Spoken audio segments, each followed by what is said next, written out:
Every time you turn your car key and hear that familiar roar, thousands of tiny explosions are happening under the hood. But what exactly makes your car move? In this video, we'll break down how a car engine works, simply, clearly, and step by step. At its core, a car engine converts fuel into motion. Most cars use an internal combustion engine, meaning fuel burns inside the engine itself. That combustion releases energy, which pushes pistons up and down. Those pistons turn a crankshaft, and that rotation eventually turns your car's wheels. The four-stroke cycle now. Let's look closer at what happens inside each cylinder.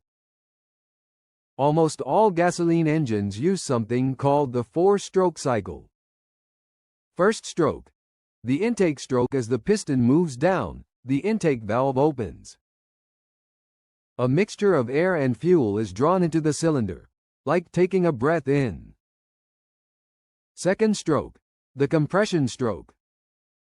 The valves close, and the piston moves back up, squeezing the air-fuel mixture tightly.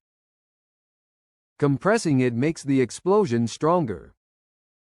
Third stroke. The power stroke. Now comes the bang.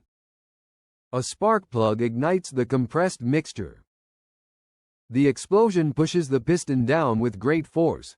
This is the moment that actually powers your car. Fourth stroke. The exhaust stroke.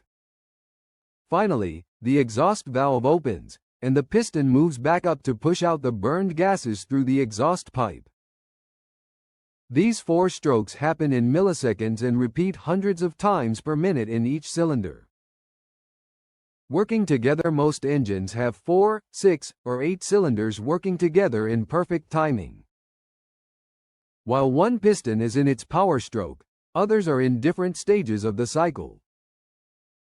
This overlap keeps the engine running smoothly and continuously. The pistons are connected to a crankshaft, which turns the up and down motion into circular motion. That spinning crankshaft sends power through the transmission, to the driveshaft, and finally to the wheels. Supporting systems. To keep everything running efficiently, several systems work alongside the engine. The cooling system uses coolant and a radiator to prevent overheating.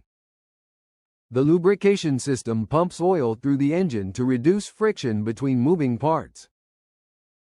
The intake and exhaust systems control the air going in and the gases going out.